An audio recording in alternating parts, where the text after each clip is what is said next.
Good morning. मैं mastermind आप लोगों का स्वागत करता हूं आपके अपने YouTube channel the vision classes में। आज हम लोग 10th के फिजिक्स का जो चैप्टर है प्रकाश का परावर्तन और अपवर्तन, उसके बारे में उसका ऑब्जेक्टिव जानेंगे। तो चलिए जानते हैं उसके ऑब्जेक्टिव क्या क्या हैं। तो एक नज़र देख लेते हैं। तो चलते हैं अपने पहले प्रश्न की ओर कि पहला प्रश्न क्या है। पहला प्रश्न है कि प्रकाश की किरण गमन करती है। जी हाँ, प्रकाश की किरण गमन करती है तो यह सीधी रेखा में गमन करती है। याद रखिएगा दोस्तों, यह सीधी रेखा में गमन करती है। प्रकाश की किरण जो है हमेशा सीधी रेखा में चलती है।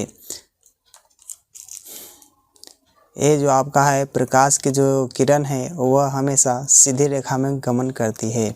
अगला प्रश्न है, प्रकाश का वेग न्यूनतम होता है। न्यूनतम यानी कि कम।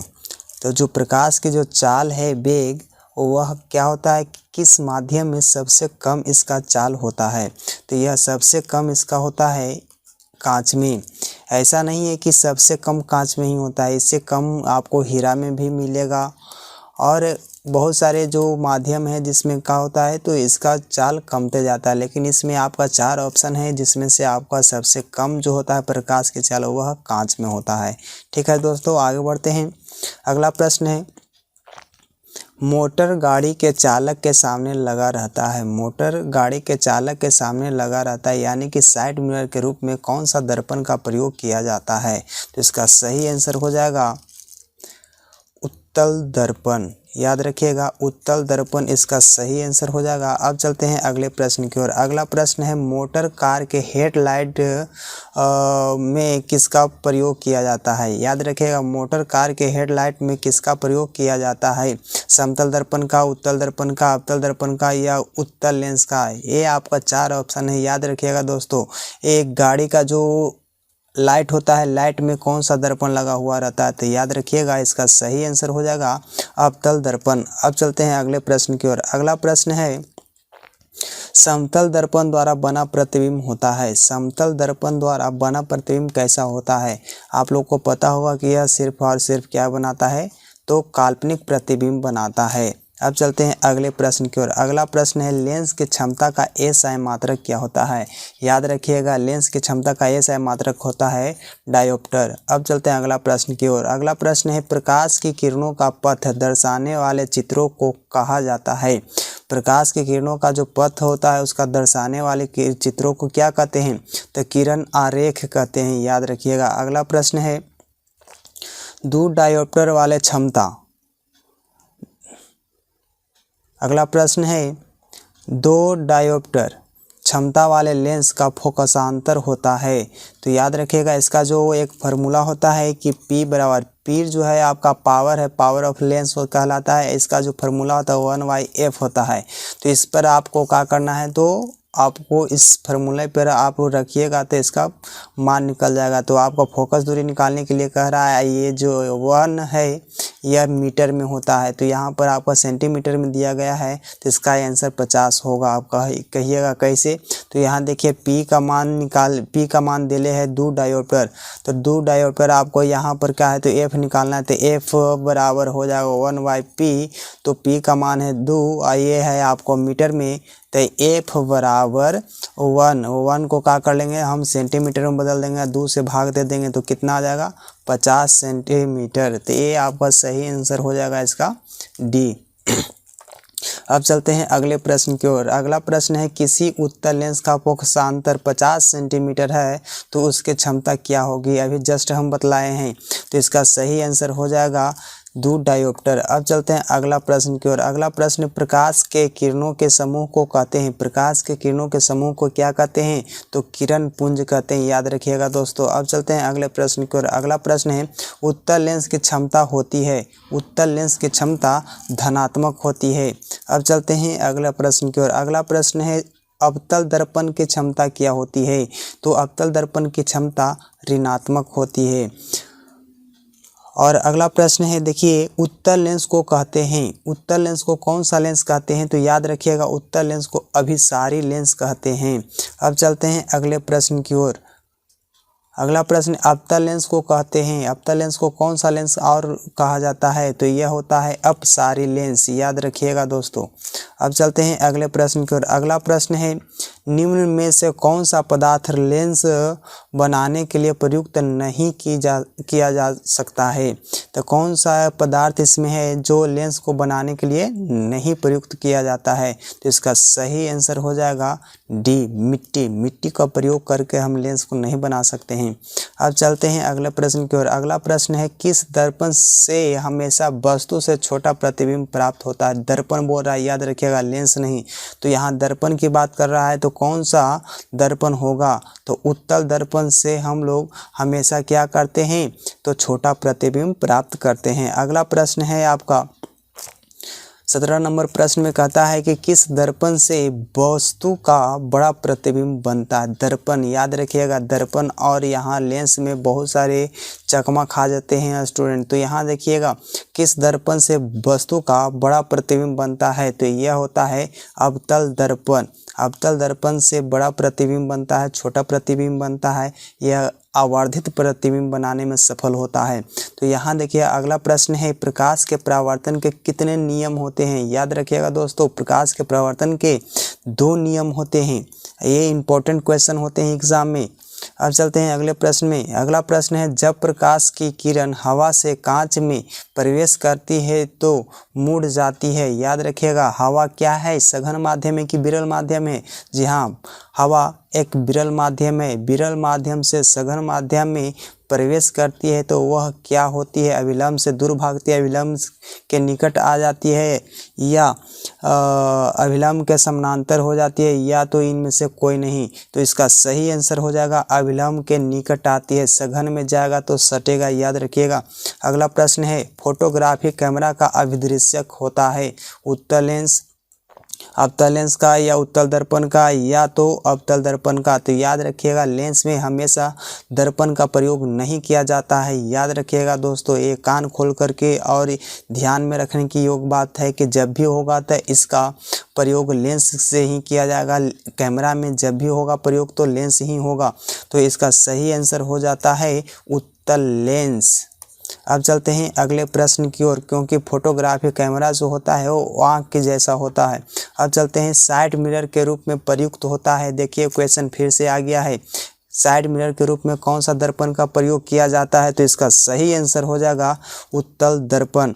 अब चलते हैं अगला प्रश्न की ओर। अगला प्रश्न है, एक अवतल दर्पण की फोकस दूरी 10 सेंटीमीटर है तो उसकी वक्रता त्रिज्या क्या होगी? तो याद रखिएगा दोस्तों, ऐसे क्वेश्चन आएंगे तो सिंपल से एक आपका फॉर्मूला आता है कि R बराबर 2F होता है। क्या होता है? R बराबर 2F होता है। R जहां आपका वक्रता त्रिज्या होती है, और जो आपका क्या होता है 2 इंटू में रहता है F। F का मतलब फोकस दूरी। तो फोकस दूरी यहाँ पर दिया हुआ है तो वक्रता त्रिज्या ज्ञात कर सकते हैं। तो जब भी आपका वक्रता त्रिज्या होती है फोकस दूरी से दुगनी हो जाती है। मतलब कि जो बात किया जाए कि फोकस दूरी से हम क्या कर लेंगे तो 2 से गुना कर लेंगे। तो आपका फोकस दूरी क्या दिया गया है? 10 सेंटीमीटर दिया गया था। 2 गुने 10 यानी कि आंसर क्या हो जाएगा? तो 20 सेंटीमीटर। आपका ऑप्शन जो भी होगा वही सही होगा। इसका ऑप्शन में क्या है? तो 20 सेंटीमीटर बी में ऑप्शन में है। तो इसका सही आंसर बी होगा। अब चलते हैं अगला प्रश्न की ओर। अगला प्रश्न है, निर्गत किरण एवं अभिलंब के बीच के कोण को क्या कहते हैं? निर्गत किरण और अभिलंब के बीच के कोण को क्या कहते हैं? आपतन कोण कहते हैं, अपवर्तन कोण कहते हैं, परावर्तन कोण कहते हैं, या निर्गत कोण कहते हैं? यहाँ देखिए ऑप्शन में आपका है आपतन कोण, परावर्तन कोण, निर्गत कोण, इनमें से कोई नहीं। तो इसका सही आंसर हो जाएगा निर्गत कोण। अब चलते हैं अगले प्रश्न की ओर। अगला प्रश्न है, सरल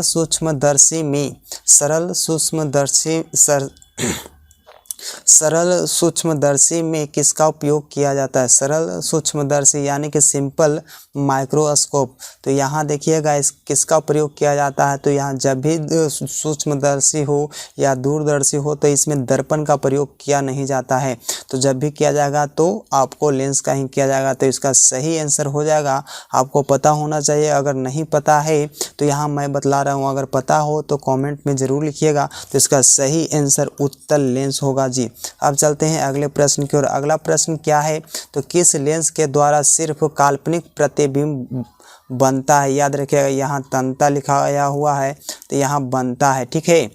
तो याद रखिएगा किस लेंस के द्वारा सिर्फ काल्पनिक प्रतिबिंब बनता है, तो यह कौन सा लेंस होगा। लेंस की बात किया जा रहा है, दर्पण की नहीं। तो याद रखिएगा कि इसमें जो आपका होता है अवतल लेंस में हमेशा काल्पनिक प्रतिबिंब बनता है। इसका सही आंसर बी होगा। अब चलते हैं अगला प्रश्न की ओर। अगला प्रश्न क्या है, परावर्तन के नियम से निर्धारित होता है कि आपका आपतन कोण बराबर परावर्तन कोण होता है, या परावर्तन कोण बराबर आपतन कोण होता है, या आपतन कोण बराबर विचलन कोण होता है। इनमें से कोई नहीं। तो इसका सही आंसर होगा आपतन कोण बराबर परावर्तन कोण होता है। ऑप्शन नंबर ए बिल्कुल सही होगा। अब चलते हैं अगले प्रश्न की ओर। देखते हैं अगला प्रश्न क्या है। तो अगला प्रश्न काल्पनिक प्रतिबिंब होता है। तो काल्पनिक प्रतिबिंब हमेशा क्या होता है, तो यह सीधा होता है। याद रखिएगा। अब चलते हैं अगले क्वेश्चन की ओर। अगला क्वेश्चन है कि लेंस में मुख्य फोकस की संख्या कितनी होती है। जी हाँ, लेंस में कितने फोकस होते हैं, तो फोकस जो होते हैं आपको 2 होते हैं, और इसमें वक्रता केंद्र भी 2 होते हैं। तो इसका सही आंसर हो जाएंगे 2। अब चलते हैं अगले प्रश्न की ओर। अगला प्रश्न है सर्च लाइट का परावर्तक सतह होता है जो मोटर गाड़ी के अग्रदीप में जो प्रयोग होता है, ठीक उसी प्रकार से आपका सर्च लाइट में भी परावर्तक के रूप में अवतल दर्पण का प्रयोग किया जाता है। याद रखिएगा। अब चलते हैं अगले प्रश्न की ओर। अगला प्रश्न है दाढ़ी बनाने में कौन सा दर्पण प्रयुक्त किया जाता है, तो इसका सही आंसर सी होगा। अब चलते हैं अगले प्रश्न की ओर। अगला प्रश्न क्या है, तो यहाँ देखिएगा आपका अगला प्रश्न कि एक उत्तल लेंस की क्षमता 1 डायोप्टर है, तो उस लेंस के फोकस दूरी क्या होगी। तो याद रखिएगा इसका सही आंसर 100 सेंटीमीटर होगा। लेकिन यह प्लस होगा कि माइनस होगा, तो आपको पता होगा कि उत्तल लेंस की जो फोकस दूरी होती है धनात्मक होती है, यानी कि इसका ऑप्शन नंबर सी बिल्कुल सही होगा। अब चलते हैं अगले प्रश्न की ओर। अगला प्रश्न है कि किसी गोलीय दर्पण तथा किसी पतले गोलीय लेंस दोनों की फोकस दूरियां -15 सेंटीमीटर है, दर्पण तथा लेंस संभवतः होंगे। तो याद रखिएगा इसका सही आंसर हो जाएगा ए, दोनों अवतल होंगे। अब चलते हैं अगले प्रश्न की ओर। अगला प्रश्न है कि प्रकाश के अपवर्तन के कितने नियम होते हैं, तो ये आपको याद होगा शायद कि इसका सही आंसर होता है 2। इसका 2 नियम होते हैं, प्रकाश के परावर्तन के और प्रकाश के अपवर्तन के भी। अब चलते हैं अगले प्रश्न की ओर। अगला प्रश्न है कि किसी माध्यम के अपवर्तनांक का मान होता है, तो इसका सही जो आपका आंसर होगा ए, sin I बटा sin R, जो स्नेल नामक वैज्ञानिक ने दिया था 1621 में।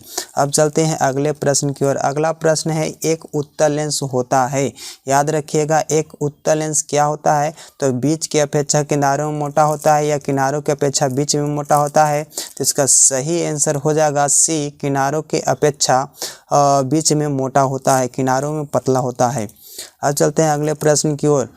अवतल लेंस का आवर्धन बराबर होता है, तो इसका सही आंसर हो जाएगा, लेंस की बात किया जा रहा है तो v बटा यू होता है। याद रखिएगा v बाई यू इसका होता है आवर्धन बराबर, यानी कि m बराबर इसका फॉर्मूला होता है आपका v बाई यू। अब चलते हैं अगले प्रश्न की ओर। अगला प्रश्न है गोलीय दर्पण में फोकसांतर एवं वक्रता त्रिज्या के बीच संबंध हैं। तो याद रखिएगा अभी आपको बतलाए थे कि इसका सही जो आपका है संबंध क्या होगा, तो इसका सही संबंध होगा r बराबर 2f। अभी आपको एक फार्मूला बतलाए थे जी। अब चलते हैं अगले प्रश्न की ओर। तो अगला प्रश्न है सोलर कुकर में प्रयोग किया जाता है, तो सोलर कुकर में कौन सा दर्पण का प्रयोग किया जाता है, तो इसमें होता है अवतल दर्पण का प्रयोग। ऑप्शन नंबर ए बिल्कुल सही होगा। अब चलते हैं अगले प्रश्न की ओर। अगला प्रश्न है उत्तल लेंस में बना प्रतिबिंब होता है। उत्तल लेंस की बात की जा रही है, तो बराबर और सीधा, वास्तविक और उल्टा, वास्तविक और सीधा, इनमें से कोई नहीं। तो वास्तविक और उल्टा इसमें प्रतिबिंब बनता है। अब चलते हैं अगले प्रश्न की ओर। अगला प्रश्न उत्तल लेंस में जब बीम f और 2f के बीच रखा जाता है तब बना प्रतिबिंब होता है बड़ा और वास्तविक। इसका सही आंसर ए होगा। अब चलते हैं अगले प्रश्न की ओर। अगला प्रश्न है, दो वक्रीय पृष्ठों से घिरे ठोस माध्यम को कहते हैं। याद रखिएगा, दो वक्रीय पृष्ठों से घिरे ठोस माध्यम को कहते हैं, तो इसका सही आंसर हो जाएगा गोलीय लेंस। अब चलते हैं अगला प्रश्न की ओर। अगला प्रश्न है, वह गोलीय दर्पण जो बाहर की तरफ वक्रित हो कहलाता है। बाहर की ओर वक्रित हो कौन सा दर्पण कहलाता है, तो इसका सही आंसर हो जाएगा उत्तल दर्पण। अब चलते हैं अगले प्रश्न की ओर।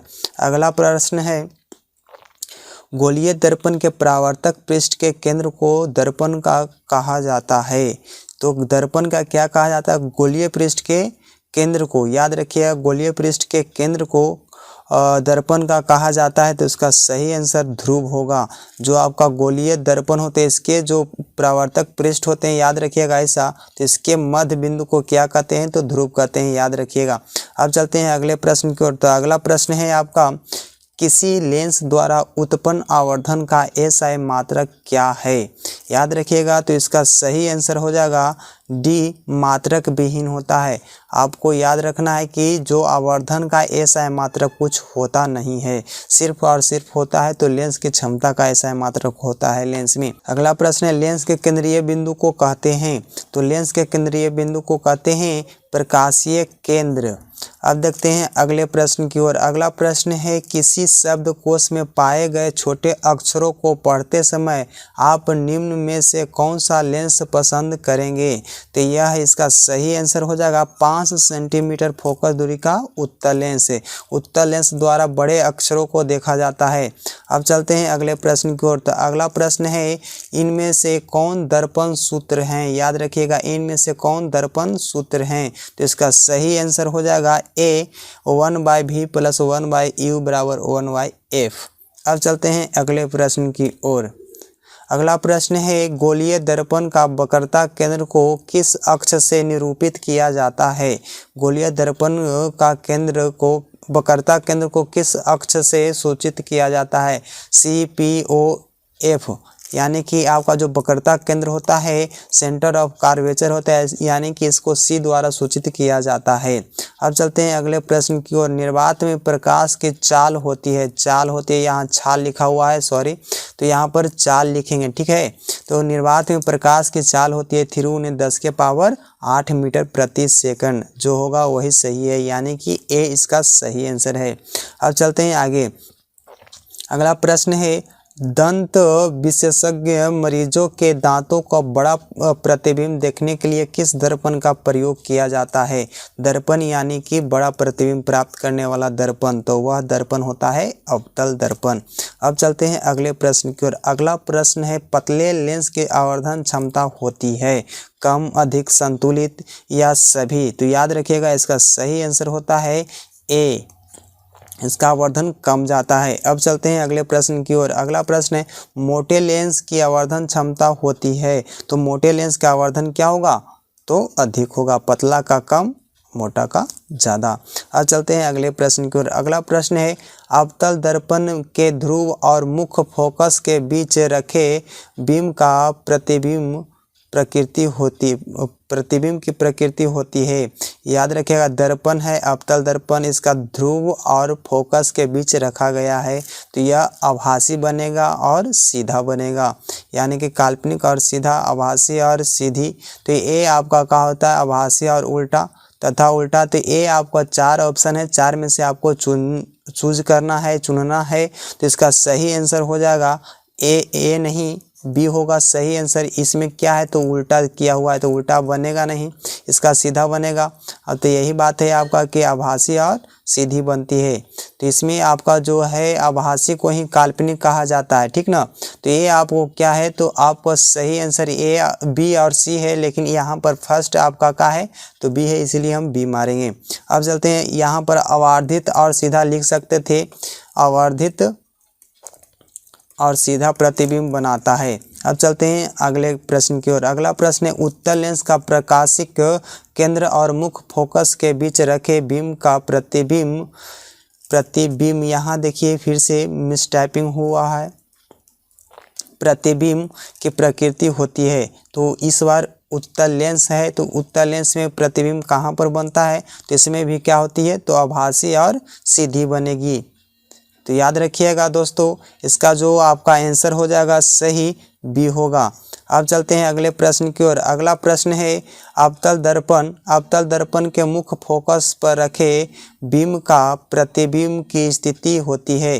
तो याद रखिएगा इसका सही आंसर होगा अवतल दर्पण की मुख्य फोकस पर रखे बीम, तो इसका जो प्रतिबिंब बनेगा वह अनंत पर बनेगा। अब चलते हैं अगले प्रश्न की ओर। अगला प्रश्न क्या है, तो अगला प्रश्न है उत्तल लेंस के मुख्य फोकस पर रखे प्रतिबिंब की स्थिति होगी।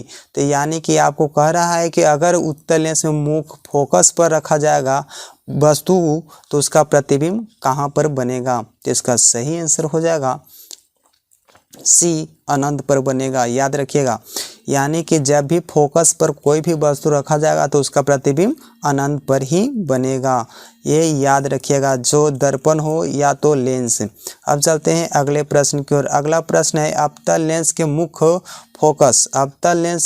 फोकस पर रखे बीम का प्रतिबिंब की स्थिति क्या होगी। तो याद रखिएगा इसका आंसर सही होगा प्रकाशीय केंद्र और फोकस के बीच।